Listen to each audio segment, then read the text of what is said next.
Irmãos, é muita alegria para mim estar aqui e eu queria dizer para vocês que eu me sinto muito à vontade no meio batista. Eu vou explicar por quê. Eu fui criado naturalmente numa igreja presbiteriana e segui todos aqueles rituais que temos na igreja presbiteriana. Quando menino, fui batizado, cresci, fiz profissão de fé e me desviei.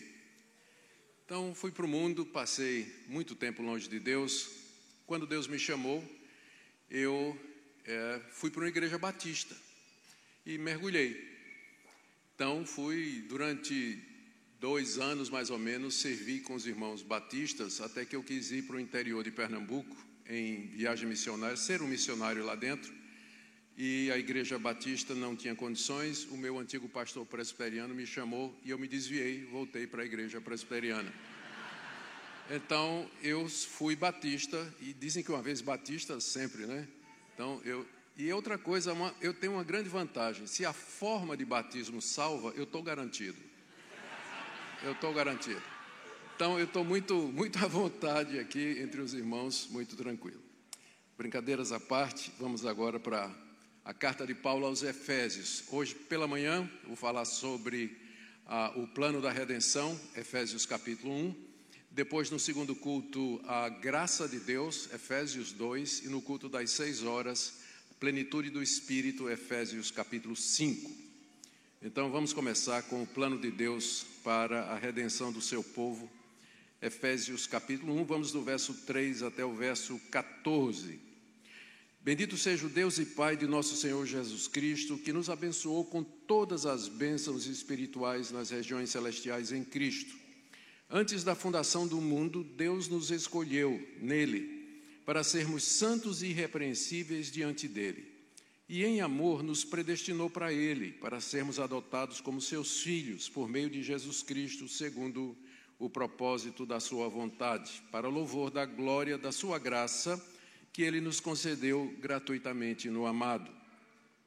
Nele, no amado, temos a redenção pelo seu sangue, a remissão dos pecados, segundo a riqueza da sua graça, que Deus derramou abundantemente sobre nós em toda sabedoria e entendimento. Ele nos revelou o mistério da sua vontade, segundo o seu propósito que ele apresentou em Cristo, de fazer convergir nele, na dispensação da plenitude dos tempos, todas as coisas, tanto as do céu como as da terra. Em Cristo fomos também feitos herança, predestinados segundo o propósito daquele que faz todas as coisas conforme o conselho da sua vontade, a fim de sermos para louvor da sua glória, nós os que de antemão esperamos em Cristo. Nele também vocês, depois que ouviram a palavra da verdade, o evangelho da salvação, tendo nele também crido, receberam o selo do Espírito Santo da promessa. O Espírito é o penhor da nossa herança até o resgate da sua propriedade em louvor da sua glória. Queridos, eu estou usando a Nova Almeida atualizada, que na minha opinião é a melhor versão em português disponível hoje, para que você possa acompanhar. Deus, nós estamos diante da tua palavra e nós queremos compreendê-la. Pedimos que o Senhor ilumine o nosso entendimento para que entendamos o seu significado e também para que possamos aplicá-lo à nossa vida. Tu conheces a necessidade de cada pessoa que se encontra aqui nessa manhã. Nós pedimos que o Senhor administre a cada uma conforme a necessidade, conforme a tua graça. Em nome de Jesus. Amém. Paulo estava preso em Roma, teve notícias que a igreja de Éfeso, que ele tinha fundado, estava angustiada, preocupada pelo fato de que ele estava preso. E ele então escreve essa carta com o objetivo de consolar os irmãos. Paulo não consegue separar pastor de teólogo. Questões pastorais sempre são precedidas por teologia densa, e teologia densa sempre desemboca em questão pastoral. Os que jogam teologia contra a prática ignoram a palavra de Deus, porque sem boa base teológica, prática vira pragmatismo.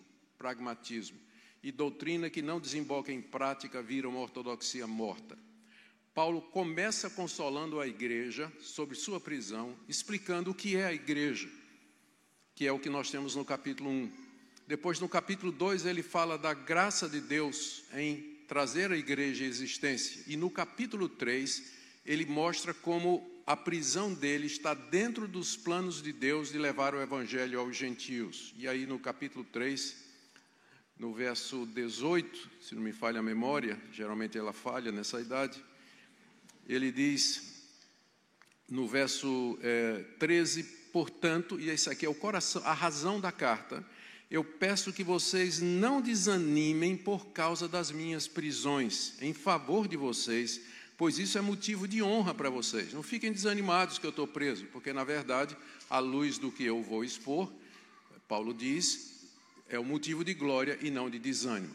E Paulo começa, então, mostrando o que é a igreja. Se vocês prestarem atenção na leitura, ela, no original, não tem vírgula. Na verdade, no grego, no original, não tem vírgula, ponto, ponto e vírgula, isso tudo foi colocado depois. Não é? Tudo corrido, palavras juntadas uma na outra e tudo mais. É uma longa sentença, é a maior sentença da Bíblia, essa daí, do verso 3 até o verso 14. É como se Paulo tivesse começado a falar e de um fôlego só, ele saiu dizendo tudo que estava no coração dele. Só que se você prestou atenção, está muito bem construído. Foi rápido, mas não impensado.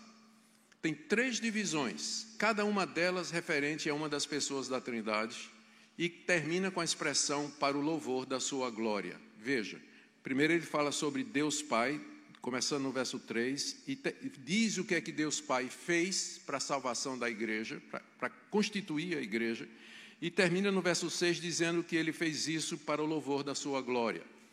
E em seguida ele apresenta a pessoa de Cristo, o amado, e fala o que é que Cristo fez para executar o plano da salvação. E termina no verso 12 dizendo que ele fez isso a fim de sermos para o louvor da sua glória. E em seguida ele fala do Espírito Santo, qual é o papel do Espírito Santo na constituição da igreja, e termina dizendo também em louvor da sua glória. Então o que você tem aqui é Paulo nos revelando a história da redenção, como a Trindade se envolveu na salvação do povo de Deus, e isso de uma maneira a deixar claro que tudo foi feito para o louvor da glória de Deus. Esse capítulo, já de cara, ele é a resposta que você pode dar para o seu amigo que diz assim, mas se Deus sabia que Adão ia pecar, por que colocou ele no jardim? Resposta, para o louvor da sua glória. Mas por que Deus permitiu o pecado no mundo? Para o louvor da sua glória. Por que existem coisas que a gente não entende, desastres, maldade no mundo? Para o louvor da sua glória. Deus construiu a história da redenção e a história do mundo de tal maneira que, ao final, através de todas estas coisas, ele receba a glória. Esse é o fim principal do homem, viver para a glória de Deus. Esse deve ser o seu objetivo final. Bom, vamos lá ver o que é que Paulo nos diz aqui a respeito de cada uma das pessoas da Trindade. Eu queria pedir que alguém me dissesse quando está faltando 5 minutos para eu terminar. Tá certo? Não vou terminar com 5 minutos, mas pelo menos para eu saber que eu estou transgredindo, Deus Pai. Paulo começa agradecendo a Deus, dizendo que Ele nos abençoou com toda sorte de bênção espiritual nas regiões celestes. Aqui Paulo faz uma distinção entre bênçãos materiais, do dia a dia, e bênçãos espirituais. Ele menciona as espirituais porque delas procedem as outras e duram para sempre. Bendiz a Deus porque Deus nos abençoou, ele coloca no passado. Já fomos abençoados em Cristo nas regiões celestiais, expressão que só aparece nas cartas de Paulo, e significa essa realidade invisível espiritual que nos cerca. Deus já nos abençoou com todo tipo de bênção espiritual nas regiões celestiais em Cristo Jesus. Ponto. A partir daqui, Paulo destaca duas dessas bênçãos, porque delas procedem todas as outras. A primeira é o que a gente chama de eleição, que aqui aparece com o nome escolha.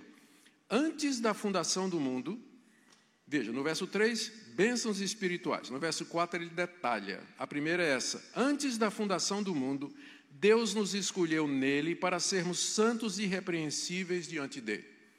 Antes do mundo ser feito, Deus nos escolheu. Escolher indica um ato propositivo, deliberativo. olhando a humanidade perdida nas suas ofensas e pecados, Deus escolheu de entre a humanidade aqueles que Ele quis. Paulo diz que isso foi feito antes da fundação do mundo, para deixar claro que essa escolha não foi com base em nada que Deus viu que nós faríamos ou fizéssemos, mas que é segundo o conselho da sua vontade, como ele vai dizer mais adiante. Lá na eternidade, Deus escolheu de entre a humanidade um povo que ele diz assim: Deus nos escolheu nele. O nele aqui se refere a Cristo, mais uma vez enfatizando que essa escolha não foi baseada em mérito ou na previsão de Deus, mas foi baseada em Cristo, pelo que Cristo fez. Em Cristo, Deus, antes da fundação do mundo, escolheu um povo para si. Essa é a maior e primeira das bênçãos espirituais com as quais Ele nos abençoou em Cristo Jesus. Ele diz que essa escolha, estou ainda no verso 4, foi para sermos santos e irrepreensíveis. O que nos ajuda a responder às pessoas que dizem assim: mas se eu souber que eu sou eleito, que eu fui escolhido por Deus, isso não vai me levar a relaxar e viver uma vida de imoralidade, a fazer qualquer coisa, porque afinal, uma vez salvo, salvo para sempre. Espera aí, meu irmão. A palavra de Deus está dizendo que você foi escolhido para ser santo. Onde não há santidade, não houve eleição. Como é que você sabe que você é escolhido? Como é que você sabe que você é eleito? Primeira coisa, santidade de vida. Não é que você é perfeito, mas que você caminha, você vê na sua vida Deus agindo na santificação, mortificando o pecado, libertando você do pecado e guiando você no caminho da santidade. Ele nos escolheu para sermos santos e irrepreensíveis, ou seja, para que nós sejamos no meio desse mundo decaído, esse mundo perdido, perverso, uma geração diferente, um povo distinto, um povo que é o povo de Deus, conhecido pela sua vida reta, uma vida de andar nos caminhos de Deus, uma vida de obediência. Deus nos escolheu, essa é a primeira das bênçãos mencionadas. Ele nos escolheu antes da fundação do mundo e em Cristo, para deixar claro que não foi com base em mérito que Ele viu ou previu. E também, Ele nos escolheu diante dEle. Ele nos escolheu nele, para sermos santos e irrepreensíveis diante dele. Que coisa maravilhosa. Toda vez que estudo esse texto, eu fico pasmo com a profundidade e a beleza da graça de Deus, deixando muito claro que a salvação, do começo ao fim, é obra de Deus. Nós participamos da salvação apenas com a nossa necessidade, e nada mais do que isso. Não é por obras, não é por merecimento, mas por livre graça. Segunda bênção que Paulo menciona é a predestinação. Veja, eu não estou criando essas palavras. Quem criou foi o apóstolo Paulo. E a missão do pregador é expor todo o desígnio de Deus. Estou falando sobre a igreja. Vocês já notaram a definição de igreja que Paulo dá aqui. A igreja é esse povo que Deus escolheu antes da fundação do mundo para ser santo e irrepreensível diante dele em Cristo Jesus. Então, segunda bênção que Paulo menciona é predestinação, no verso 5. Ele diz: em amor nos predestinou para Ele, para sermos adotados como seus filhos por meio de Jesus Cristo. Qual a diferença de eleição e predestinação? Eleição é o ato de Deus, é o ato gerador, pelo qual Ele escolhe aqueles que Ele quer, de entre a humanidade. Mas não seria injusto, pastor? Não, seria injusto se todos nós merecêssemos ser salvos e Deus salvasse apenas alguns. Aí Ele estaria tirando o direito de outros. Mas como ninguém merece ser salvo, como a única coisa que você merece é o inferno, por isso eu sempre digo para as pessoas: nunca diga para Deus: Deus, eu só quero o que eu mereço. Não diga isso. Me dá só o que é meu. Não faça isso. Porque é para o inferno de cabeça para baixo. Não. Nós não temos direito a nada, portanto, Deus não comete injustiça nenhuma quando Ele escolhe o que Ele quer, os que Ele quer, e passa aos outros. Ele não está sendo injusto de maneira nenhuma. Mas qual é a diferença entre eleição e predestinação? A escolha é um ato, é o ato em si, e a predestinação, o nome já está dizendo, é o destino antecipado que Deus já deu a essas pessoas. Ele primeiro escolhe e predestina. E Deus predestina os escolhidos. Em que sentido? Primeiro, Paulo diz aqui que é um ato de amor. Incrível, né? Para tanta gente, quando a gente ouve essa palavra, o pessoal fica logo todo arrepiado. Deus é injusto, não pode, e o livre-arbítrio, não sei o quê. Paulo diz, mas é em amor.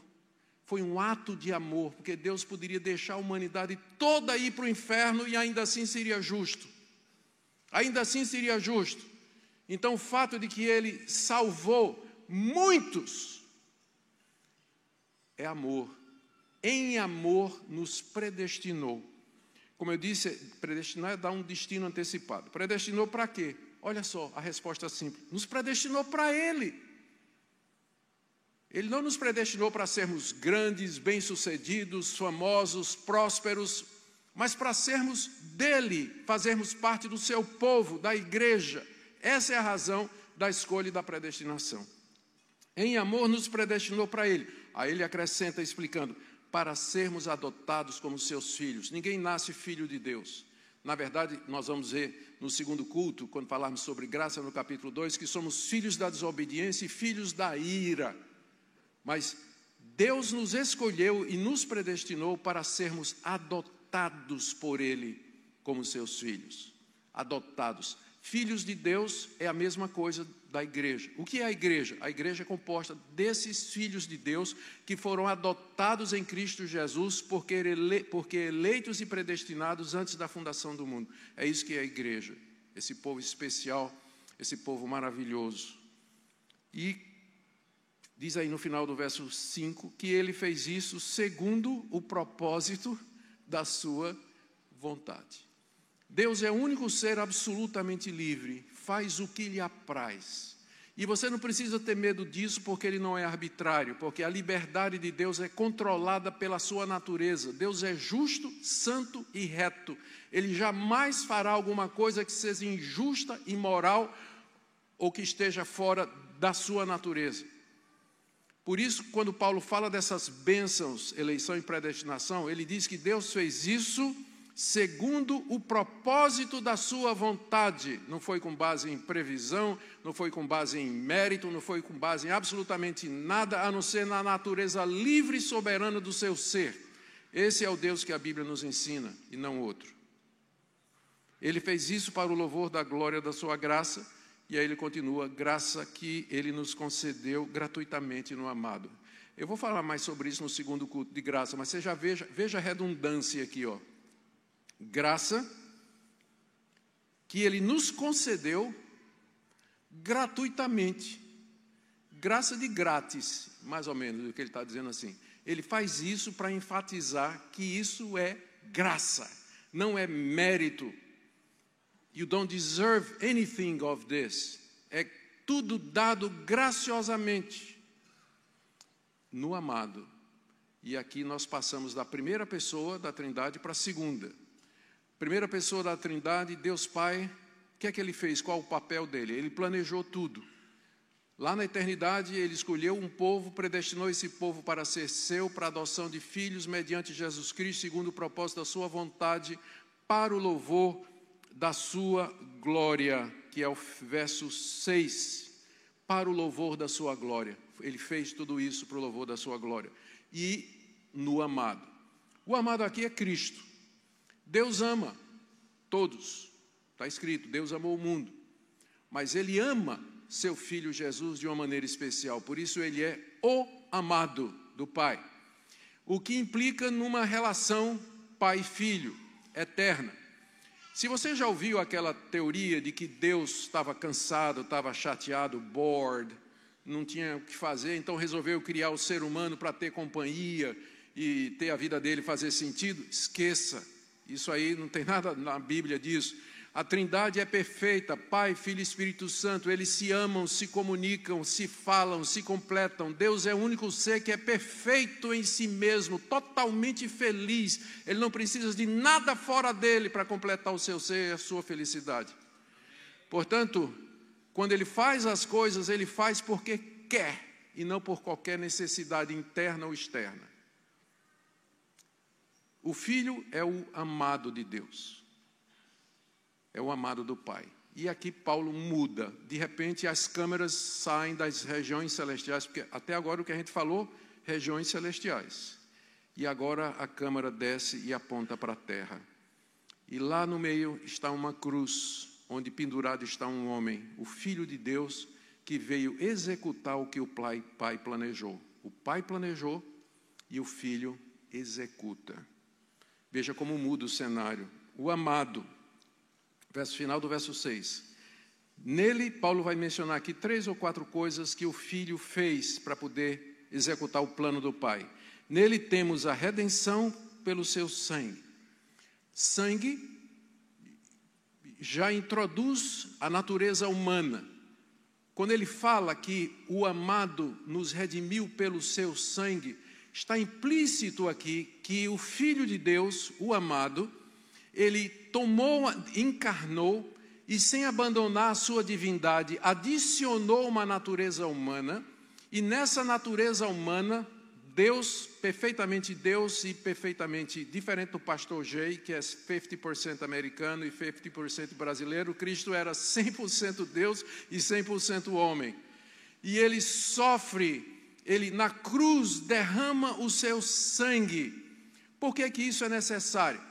É porque esses que Deus elegeu e predestinou eram pecadores. Ele escolheu e predestinou de entre a raça humana perdida. E como é que nós podemos ser adotados filhos de Deus, carregados de culpa, de condenação, tendo a natureza depravada e pervertida? Resposta: o Filho de Deus assumiu nossa natureza e com seu sangue, com sua morte, pagou nossa dívida e, nas palavras de Paulo, nos deu a redenção para que nós pudéssemos ser adotados e recebidos conforme o decreto do Pai. Nele nós temos a redenção pelo seu sangue. O que é que significa redenção, Paulo? Ele explica, 2 pontos. A remissão dos pecados, a quitação dos pecados, da nossa culpa, da nossa dívida, tudo foi remido, tudo foi pago, tudo foi quitado, nenhuma condenação há para aqueles que estão em Cristo Jesus. Por isso Deus nos recebe como seus filhos, filhos adotados.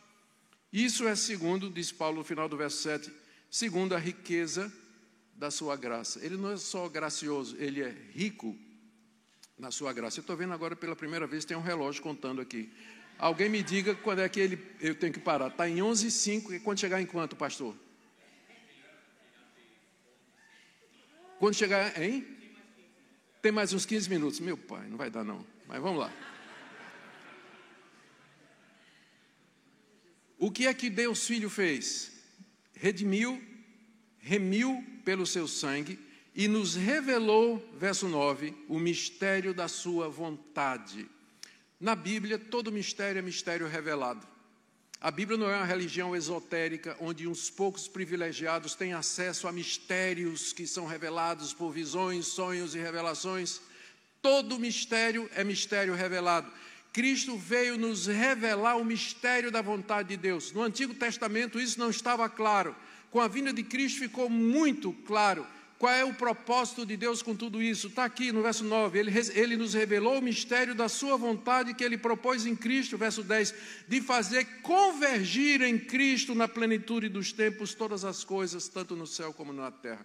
Cristo como o ápex, o clímax do plano de Deus. O plano de Deus era trazer tudo debaixo do seu Filho, todo esse povo que ele elegeu, todo esse povo que ele amou, toda a criação que está apartada de Deus por conta da maldição do pecado de Adão. O plano de Deus era fazer convergir em Cristo, e essa convergência aconteceu há 2000 anos atrás, na plenitude dos tempos, lá no Monte do Calvário, quando o Filho de Deus rasgou a parede de separação, destruiu a parede de separação, e nos trouxe para o Pai, fazendo tudo convergir na pessoa de Cristo Jesus.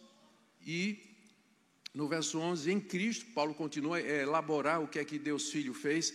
Em Cristo nós fomos feitos herança, fomos redimidos pelo sangue de Cristo, nossos pecados foram quitados, temos agora o pleno conhecimento da vontade de Deus. O crente não é alguém que não sei o que vai acontecer amanhã. Para nós a história não é cíclica, como os gregos pensavam, nem vivendo de alternância, como Hegel dizia, mas para nós a história tem começo, meio e fim. A minha vida tem um propósito, eu sei o que é que eu estou fazendo nesse mundo, porque Deus nos revelou o mistério da sua vontade em Cristo Jesus. O cristão, ele sabe onde ele está, ele não vive com medo do acaso, da sorte ou de qualquer outra coisa, porque ele sabe que tem um Deus controlando a história e que na plenitude dos tempos fez acontecer aquele ato definitivo de redenção do seu povo, que é a morte do seu Filho Jesus, e aí nos fez a sua herança.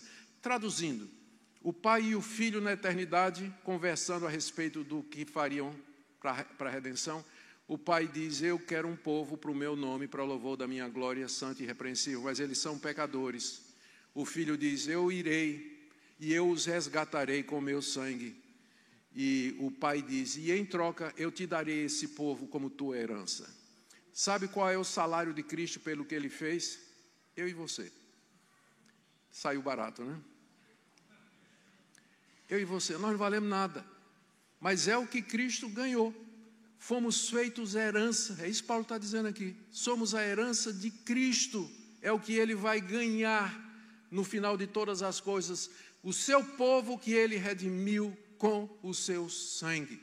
E para isso, Paulo continua, final do verso 11, nós somos predestinados. Ele não para de falar disso, né, Paulo?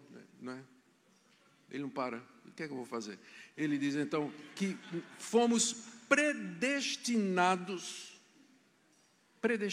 segundo o propósito daquele que faz todas as coisas conforme o conselho da sua vontade. Predestinados segundo aquele que faz todas as coisas segundo o conselho da sua vontade. Quando Deus vai fazer alguma coisa, Ele não consulta os anjos, Ele não consulta certamente você, Ele consulta uma coisa só, o conselho da sua própria vontade. Eu quero fazer isso.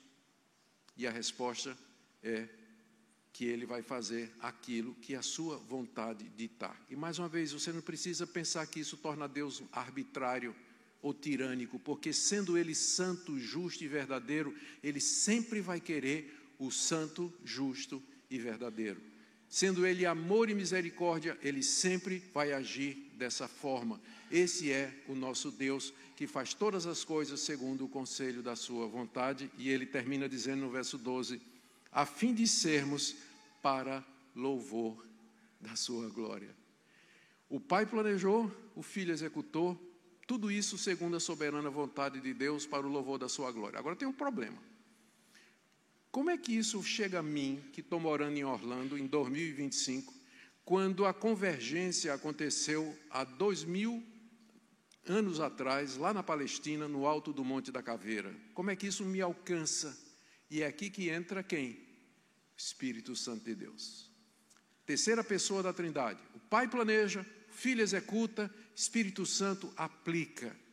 E como é que o Espírito Santo traz os benefícios da morte de Cristo ao seu povo através das gerações? Agindo através da palavra desse povo. São os meios, aqui a gente aprende que Deus não somente escolheu e predestinou pessoas, mas Ele também determinou os meios pelos quais Ele haveria de chamar essas pessoas. E o meio é a pregação do Evangelho. Não tem outro caminho. E aqui você já tem a resposta para a questão que as pessoas levantam. Se Deus já escolheu e predestinou, para que pregar? A resposta é que é pela pregação que Deus vai chamar as pessoas. É pela pregação que Deus vai reunir o seu povo. Veja como Paulo diz aqui, no verso 12, a fim de sermos para louvor de sua glória. Nós os que de antemão esperamos em Cristo, está falando dos judeus, Paulo era judeu. Nós já esperávamos a chegada de Cristo de antemão, em quem vós, os efésios, eram gentios. Não tinha essa esperança. Mas tanto os judeus quanto os gentios, eles são chamados da seguinte maneira: nele, Cristo, também vocês estão. Olha o processo. Depois que vocês ouviram a palavra da verdade, o evangelho da salvação, tendo crido, receberam o selo do Espírito Santo da promessa. É assim que Deus chama os seus eleitos, é assim que Deus constitui a igreja.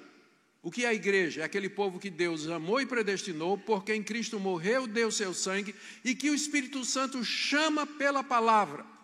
E o processo é esse: pregamos a palavra, as pessoas ouvem o Evangelho, pela ação do Espírito Santo elas são iluminadas, elas creem nessa palavra e elas são seladas com o Espírito Santo. Deus coloca o seu selo naquela pessoa, a obra completa. Depois que vocês ouviram, creram, receberam o selo do Espírito Santo da promessa. Não é uma segunda bênção, mas é a primeira mesmo. Quando você ouve e você crê, você é selado com o Espírito da promessa. Por que é chamado de Espírito da promessa? Porque já tinha sido prometido o envio do Espírito Santo lá no Antigo Testamento. Isaías, Ezequiel, Joel, especialmente Joel 2:28. Creu, selado com o Espírito Santo da promessa. E aqui Paulo fala duas coisas a respeito do Espírito, como é que ele funciona. Primeiro, como selo que garante a nossa salvação, ou seja, ele sela o nosso coração de tal maneira que aquilo que eu criei, que é o Evangelho, a palavra da verdade, eu nunca vou descrer. Você acredita realmente na perda da salvação, depois de você ler esse capítulo, e perceber que a salvação do começo ao fim é obra do Deus triuno, todo-poderoso, em que as três pessoas estão envolvidas? Deus planejou, o Filho executou e o Espírito Santo selou. Quem nos separará do amor desse Deus? Ou do poder desse Deus? Fomos selados com o Espírito Santo. Isso aqui é a garantia da nossa salvação. 14. O Espírito é o penhor da nossa herança.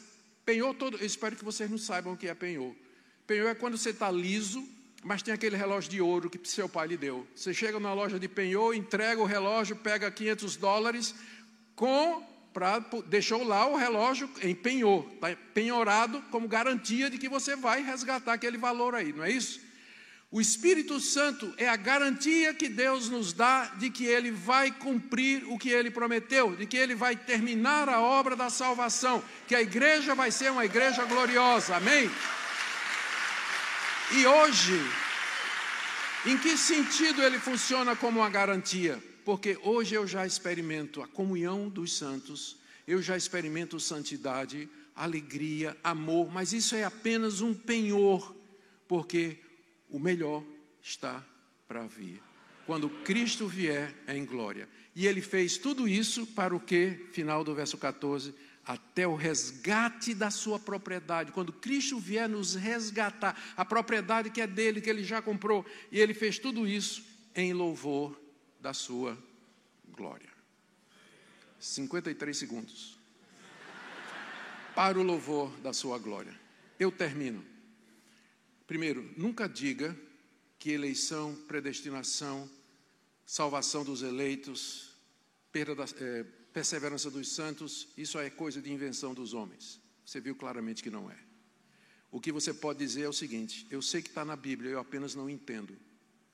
Eu peço que Deus me ilumine para que eu possa compreender essas verdades. Segunda coisa, ainda bem que a nossa salvação não depende de você ter uma compreensão minuciosa e detalhada do processo de salvação. Se você crê no Senhor Jesus de todo o seu coração, você será salvo, ainda que você não entenda o processo pelo qual Deus fez isso. Mas eu vou dizer, se você entender, sua vida como crente vai ser muito melhor. Eu, por exemplo, eu não sei de uma doutrina que mais me humilha do que a doutrina da eleição e da predestinação. Deus, porque eu, esse miserável pecador, porque eu tenho amigos de infância, gente muito melhor do que eu, mais sincera, mais honesta, mais verdadeira, bondosa do que eu fui um bandido, porque eu não conheço uma doutrina que humilhe mais do que essa. Eu não conheço uma doutrina que dá mais âmbito. Sabe por que esses irmãos vão para o Amazonas, conscientes ou não?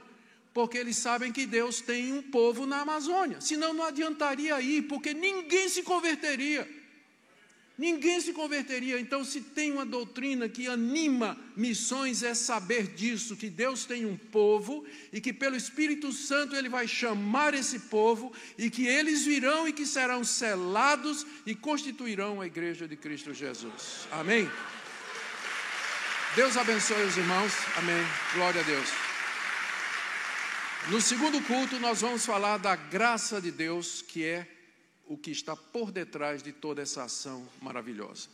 Obrigado, Senhor, pela Tua palavra. Humilha o nosso coração e enche de alegria e gozo. Se alguém tem dúvidas, se alguém pergunta, Senhor, eu faço parte da tua igreja. Senhor, que o Senhor esclareça nessa manhã. Que o Senhor nos ajude a ver que a santidade é o sinal claro da eleição.